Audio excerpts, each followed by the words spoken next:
Bon, chers amis, mesdames, messieurs, merci. Gilles, je voudrais juste un petit mot parce que c'est la 10e année que je fais ce cours. Et puis c'est la dernière fois que Gilles va m'aider à faire ce cours parce qu'il s'en va, il prend sa retraite à la fin de l'année. Je voulais le remercier publiquement. Merci Gilles pour tout.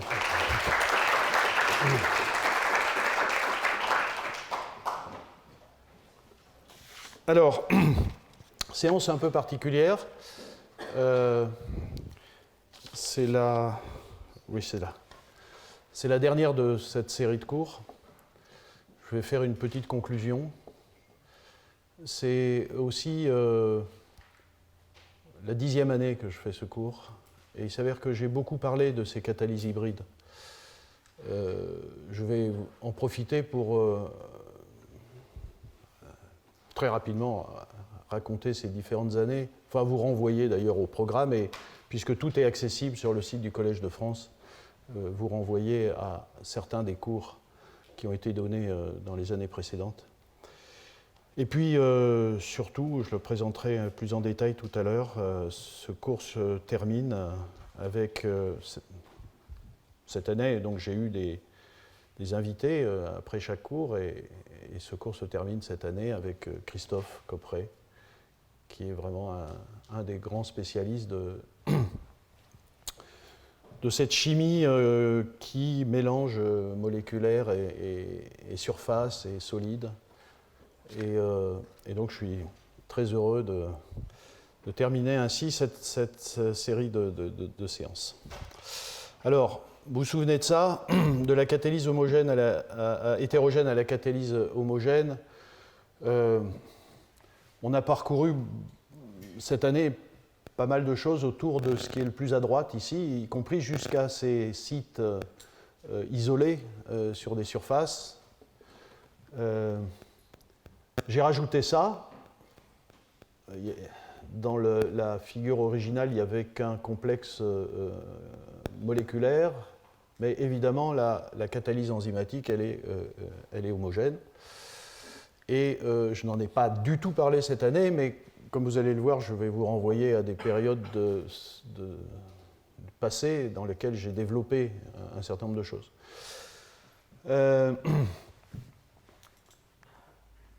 Voilà, donc la question que j'ai essayé de traiter au fond cette année, de façon très précise, l'année dernière et puis parfois dans le passé, c'est cette question d'objets nouveaux dans lesquels on essaye de créer des synergies entre les différentes catalyses, donc hétérogènes, moléculaires homogènes et enzymatiques homogènes. Alors, on va parler d'hybrides. Parlons d'hybrides. Ces catalyseurs hybrides, ce sont lesquels? Comment il faut les choisir? Quelles sont les tendances? Et en fait, l'idée simple, ça serait de dire je prends le meilleur de l'un, je prends le meilleur de l'autre, je combine, donc ça doit être 2 fois meilleur. En réalité, ce n'est pas si simple que ça, puisque si on prend un certain nombre de critères, ici très simplement, c'est un exercice que j'ai fait que vous ferez tous facilement, qui n'est pas très long à faire, c'est un peu à la louche, mais d'ailleurs vous pourrez me dire si vous n'êtes pas d'accord. Évidemment, il y a un aspect de facilité d'accès à ces objets, donc la synthèse, la préparation. D'une certaine façon, j'ai envie de dire que c'est assez facile de faire un solide, c'est très difficile de produire des enzymes stables en grosse quantité. Voilà, c'est le sens de ces plus et de moins. Et au niveau de la chimie moléculaire, c'est toute la puissance de la chimie de synthèse moléculaire, mais en même temps, il y a certaines molécules qui sont... même si le chimiste peut théoriquement synthétiser à peu près tout et n'importe quoi sur le plan des molécules, il y a quand même parfois des difficultés, de sorte que sur un doctorant peut passer 2 ans à synthétiser une molécule. Voilà, c'est ça le sens. Alors, l'autre critère qui est important, c'est, bon, j'ai appelé ça la modulabilité, en anglais tuning, c'est cette capacité à pouvoir modifier assez facilement l'objet d'étude à travers l'introduction de groupements stériquement encombrés, de groupements électroattracteurs, électrodonneurs, etc., de changer les propriétés électroniques. Alors là aussi, le plus, il est plutôt sur le moléculaire. Sur le solide, c'est un peu moins facile. Et évidemment, du côté biologique, j'ai mis moins, mais ce n'est pas tout à fait vrai, parce qu'avec la puissance de la biologie moléculaire, la mutagénèse, et aujourd'hui même l'évolution dirigée, vous avez vu cette année le prix Nobel de chimie de Frances Arnold sur le sujet. Donc on pourrait dire que là, c'est un peu exagéré. Il faut caractériser tous ces matériaux, donc évidemment, une petite molécule, c'est plus facile qu'une grosse molécule comme une enzyme. Alors, je vous ai plusieurs fois dit à quel point j'avais été fasciné ces dernières années en étudiant le solide, ce qui n'est pas ma culture principale, de voir à quel point il existait aujourd'hui des techniques d'analyse qui permettaient d'avoir une information presque à l'échelle atomique. Alors que je pensais que c'était uniquement le lot de la chimie homogène. Du point de vue des activités, évidemment, les enzymes sont puissantes en termes d'activité, de fréquence de turnover. Voilà. Donc c'est sûrement les champions, enfin pour les réactions qu'elles catalysent, ce sont les champions en termes d'activité. Et puis il y a la question de la stabilité qui est évidemment quelque chose d'extrêmement important.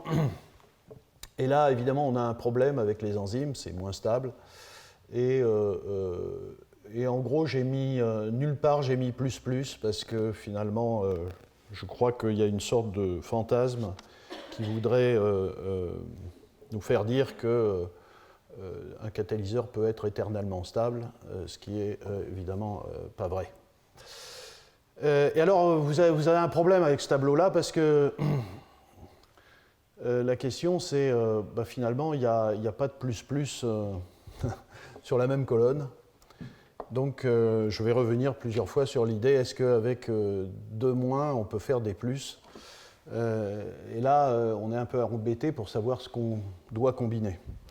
En réalité,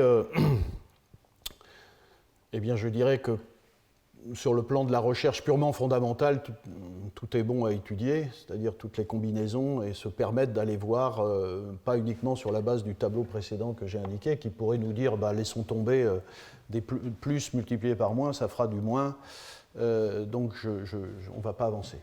Par contre, alors, ces 2 dernières années, j'ai essentiellement parlé de catalyse sur l'activation des petites molécules, réduction de l'oxygène, oxydation de l'eau, réduction du CO2, parce que je me suis placé dans le contexte des nouvelles technologies de l'énergie, les électrolyseurs, les piles, enfin, etc.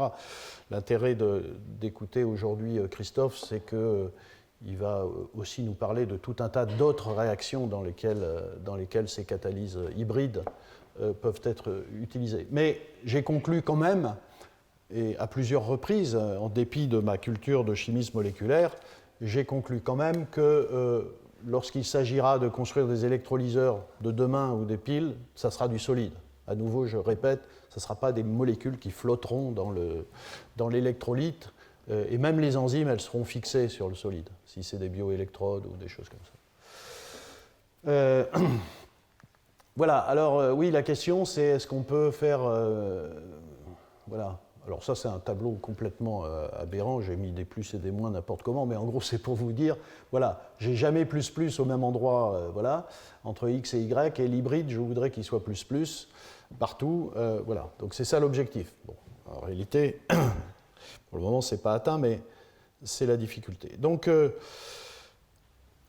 quelle est la situation aujourd'hui? Moi, j'ai beaucoup évoqué, j'ai pas parlé d'enzymes cette année, j'ai beaucoup évoqué la fixation de petites molécules sur des surfaces, mais en gros, il y a toutes les combinaisons qui sont étudiées aujourd'hui. Tout est étudié. Je vais balayer tout ça, mais si vous voulez, des des petites molécules fixées sur des solides. Donc c'est tout le domaine des photoélectrodes, des électrodes moléculaires, des cellules à colorants, de la chimie organométallique de surface, hein, dont va nous parler Christophe. J'ai beaucoup parlé des MOF, hein, des polymères de coordination. Ça peut être des enzymes ou des bactéries fixées sur des solides, hein, des bioélectrodes, de l'encapsulation de tout ça. Ce sont des enzymes artificielles avec des petites molécules qui sont fixées sur des chaînes polypeptidiques, sur des protéines. Et puis, ce sont aussi, j'ai évoqué ça dans le passé, mais je rappellerai, des solides qui sont introduits dans des bactéries et des solides de synthèse, hein, et des molécules de synthèse qui sont introduites. Et je parle ici d'organismes chimiquement modifiés. C'est aussi un domaine. Donc vous voyez, toutes les combinaisons sont testées aujourd'hui. Alors, je rappelle à nouveau sur l'hybridation solide-molécule, c'est-à-dire fixer des petites molécules sur des solides. Ça a été énormément fait. Il n'y a pas tellement d'applications industrielles pour le moment. Évidemment, je ne peux pas ne pas citer le travail qu'on avait fait avec Vincent Artero, qui est exemplaire d'un catalyseur de réduction des protons en hydrogène sur des nanotubes de carbone, mais c'est juste pour vous rappeler le type de choses qu'on peut faire. C'est très développé, donc il y a tout un tas aujourd'hui Enfin, n'importe quel chimiste qui s'attaque à ça peut trouver assez facilement à sa disposition des méthodes de greffage connues de diverses façons pour fixer une molécule sur un solide. Il y a encore assez peu de choses sur... vous voyez, il y a la molécule, il y a le solide, et puis finalement, il y a quand même des choses un peu complexes aux interfaces. Et ça, ce n'est pas toujours très bien étudié. Voilà, la question de la stabilité, la question de la nature des espèces actives, ce sont des questions qu'il faut résoudre. Il y a quelques succès, mais ce n'est pas industriel.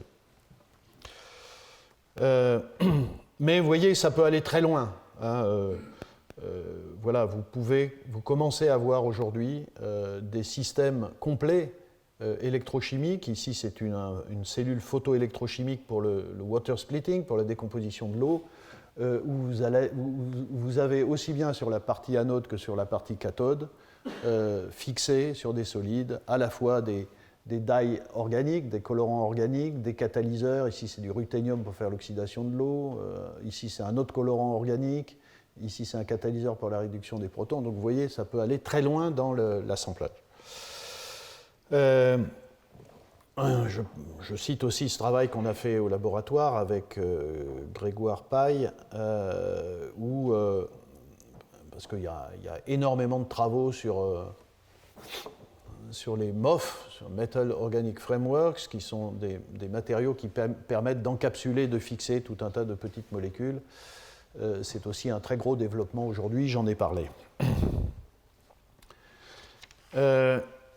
Alors, donc tout ça, ça a fait l'objet de ce que j'ai raconté en particulier cette année. Je n'ai pas parlé d'enzymes, mais je veux rappeler aussi que la synergie entre la chimie de coordination et la chimie enzymatique est développée à travers, en particulier, ce domaine des enzymes, de l'enzymologie artificielle, des enzymes artificielles. Et finalement, la question, c'est est-ce que... Alors nous, on développe on a des projets sur ces diverses enzymes artificielles. Et finalement, la question, c'est alors que la nature n'a pas couplé ces deux systèmes, le catalyseur de synthèse et une chaîne polypeptidique, est-ce que lorsqu'on les met ensemble, on peut faire quelque chose d'intéressant sur le plan catalytique? De mon point de vue, c'est passionnant parce que la nature a choisi pour faire de la catalyse de mettre des petits complexes métalliques à l'intérieur de chaînes polypeptidiques et on ne sait toujours pas pourquoi tout d'un coup ce petit truc à l'intérieur qui n'est pas très impressionnant sur le plan catalytique devient fantastiquement fort, puissant en catalyse à cause de cet environnement protéique. D'une certaine façon, quand on étudie la catalyse en chimie bio-inorganique, donc des métalloprotéines, la démarche classique, c'est de prendre une métalloprotéine et de la modifier, de modifier les acides aminés pour attribuer des fonctions, si vous voulez, à la première sphère de coordination, à la seconde, à la troisième, et essayer de comprendre qu'est-ce qui fait que le catalyseur à l'intérieur de l'enzyme est actif, et autant actif. Et quelles sont les contributions de tout ce qui tourne autour en termes de chaînes polypeptidiques et d'acides aminés. Ici, dans cette démarche-là, le rêve, c'est de partir de faire le chemin à l'envers, un peu comme cela est fait, a été fait au cours de l'évolution. Et donc, c'est toutes les approches, effectivement, d'évolution dirigée. À nouveau, je cite ce prix Nobel de Frances Arnold, qui consiste à optimiser pour une fonction donnée un assemblage entre un site catalytique, enfin entre un catalyseur de synthèse et une chaîne polypeptidique. Dans notre cas, par exemple, nous travaillons à l'élaboration d'hydrogénases artificielles pour la production d'hydrogène. Et je crois qu'on peut se permettre d'aller voir ce travail-là que nous avons publié dans les années 2013 et qui continue à être très cité et très utilisé. C'est une technologie maintenant puissante pour la maturation des hydrogénases. En fait, on a un cas ici, absolument unique, où vous prenez une protéine, bon, elle a un cas de fer, cas de soufre, une protéine qui est totalement inactive. Vous lui rajoutez un catalyseur, ces deux atomes de fer ici, biomimétique, qui mime le site actif d'une hydrogénase, mais qui est un très mauvais catalyseur. Ce complexe n'est pas rigoureusement identique à ce qui existe dans l'hydrogénase naturelle, et quand vous ajoutez ce petit catalyseur à la protéine, vous avez un système absolument puissant. Et donc, c'est un objet d'étude assez intéressant pour comprendre comment l'association de deux choses absolument lamentables en catalyse deviennent par association le meilleur catalyseur pour la production d'hydrogène. Ah, ça c'est... Voilà. Donc, quel rationnel pour le choix de la protéine? C'est des choses pas très faciles à conclure. Il n'y en a pas. Enfin, il y en a quelques-uns, mais ça peut être très complexe lorsque vous avez des enzymes redox. Comment introduire de façon rationnelle des chemins de transfert d'électrons, des chemins de transfert de protons, des chemins de transfert de gaz, quand il s'agit par exemple d'hydrogène. Voilà. Et par rapport à la question que j'ai posée depuis ces 2 années sur l'activation des petites molécules, évidemment, c'est tout le domaine des hydrogénases artificielles, peut-être demain des enzymes artificielles qui font de la transformation du CO2, des photosystèmes artificiels, enfin, etc., etc. Voilà. Des molécules ou des solides dans des bactéries. Ça existe aussi, des gens travaillent là-dessus. Par exemple, introduire des matériaux de type des polymères conducteurs ou des nanotubes de carbone à l'intérieur de cellules de plantes, de bactéries, de systèmes photosynthétiques pour améliorer les transferts d'électrons. Donc effectivement, je parle d'organismes chimiquement modifiés. Ici, c'était le cas de bactéries qui ne sont pas photosynthétiques, mais qui le deviennent à partir du moment où on leur introduit des semi-conducteurs de type sulfure de cadmium, par exemple. Bon, à travers, vous voyez ici, cette bactérie se retrouve avec du sulfure de des cristaux, des particules de sulfure de cadmium en surface, mais qui sont suffisamment bien connectées avec la machinerie de la bactérie pour pour devenir véritablement photosynthétique. Ici, une bactérie qui ne produit pas d'hydrogène, mais qui tout d'un coup est capable de produire de l'hydrogène, suivant le résultat que je vous ai montré ici. En introduisant ce petit complexe dans la bactérie, cette bactérie devient capable de produire de l'hydrogène. Voilà. Donc tout ça, ça existe. Il n'y a pas énormément d'exemples, mais vous voyez, ce sont des projets qui avancent. Je vais aller plus vite pour ne pas perdre trop de temps.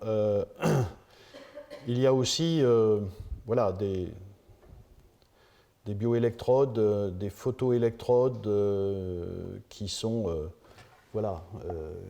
associées à des bactéries et tout ça travaille ensemble pour faire de la photoélectrosynthèse microbienne. Des enzymes sur des solides, c'est tout le domaine des bioélectrodes. Hein. Ici, j'ai souvent évoqué le cas des hydrogénases qui sont déposées sur des électrodes. Ici, Erwin Reisner à Cambridge a fait une cellule photoélectrochimique purement enzymatique dans laquelle vous avez un photosystème naturel sur l'anode, sur la photoanode, et vous avez une hydrogénase sur la cathode. Et ce système-là permet, donc, avec des performances assez intéressantes, de faire du water splitting, la décomposition de l'eau. Toutes sortes d'enzymes aujourd'hui sont mises sur des électrodes pour regarder leur potentiel. Je cite ici des enzymes pour la réduction du CO2, des CO déshydrogénases ou des formiates déshydrogénases. Ce sont des développements qui sont en cours. Très difficiles, mais ce sont des choses qu'on voit.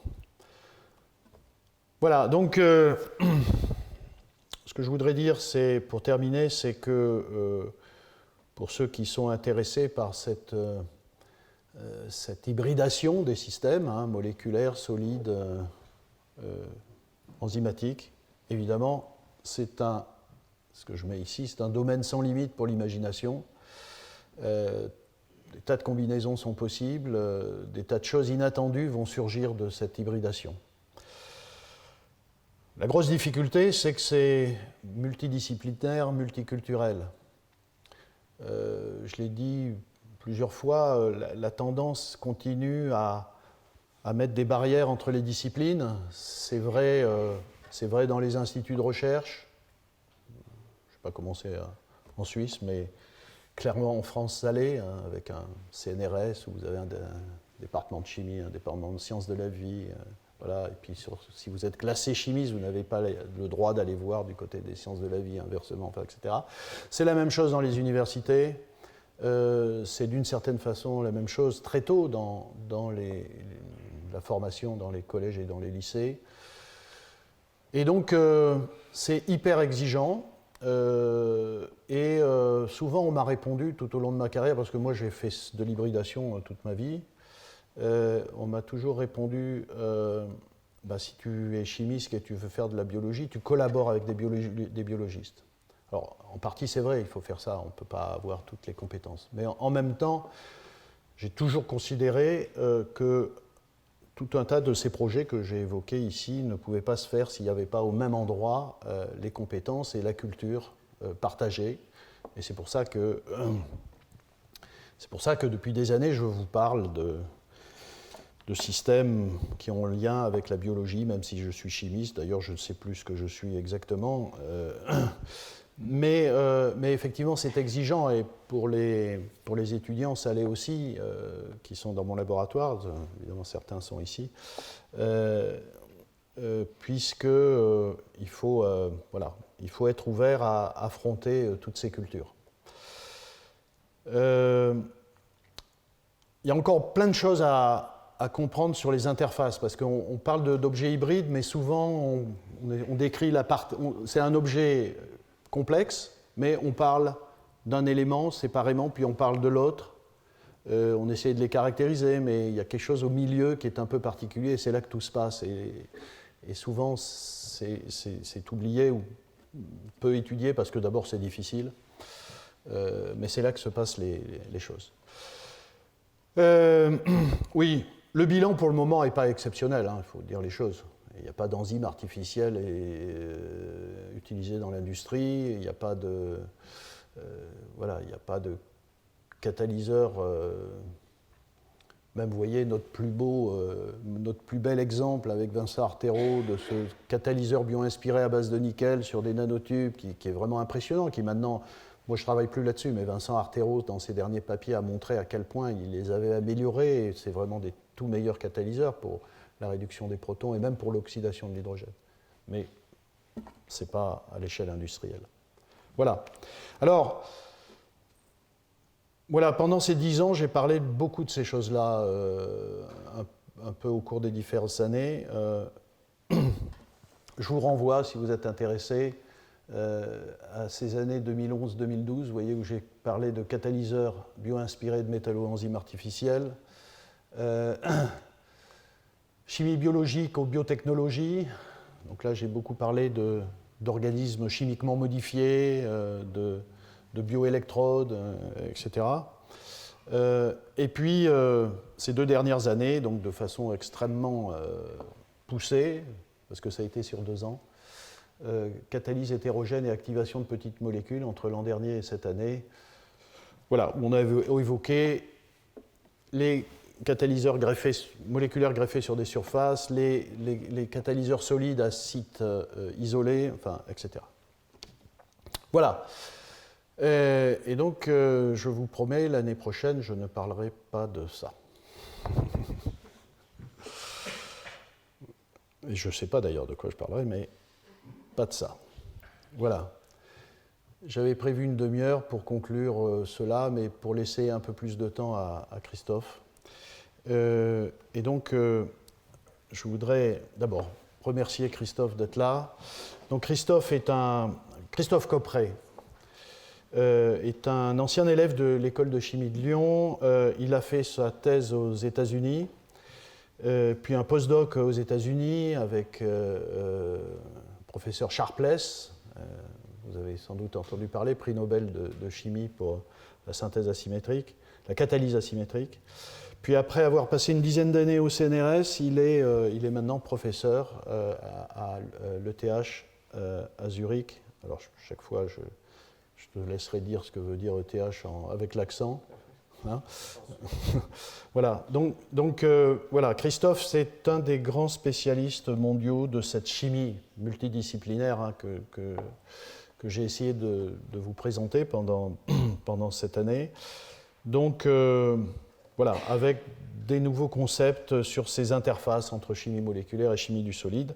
Et notamment, plus spécifiquement, j'ai pris cette figure d'un article vous voyez, de cette année de Christophe dans Angewandte Chemistry, parce que moi, je vous ai plutôt parlé de ça. Alors peut-être qu'il en parlera aussi, mais Christophe est le grand spécialiste de ça, SOMC, donc la chimie organométallique de surface, où le solide lui-même est un ligand, et l'association est plus directe que ce dont je vous ai parlé ici, puisque le plus souvent, c'était un ligand ou un complexe de coordination qui était fixé sur un solide, et c'est ça que je vous ai raconté. Donc, c'est un des aspects, mais peut-être le plus intéressant, c'est aussi qu'on va sortir de ces réactions d'oxydation de l'eau, de réduction du CO2, de production d'hydrogène, et aussi, vous allez voir, l'immensité des réactions qui sont potentiellement développables avec cette nouvelle classe de catalyseurs. Voilà, je vous remercie. On enchaîne peut-être le temps que, si vous avez une question brûlante à nouveau, comme d'habitude, le temps que Christophe s'installe, je réponds, sinon on discutera à la fin de la séance. Voilà, merci. Christophe.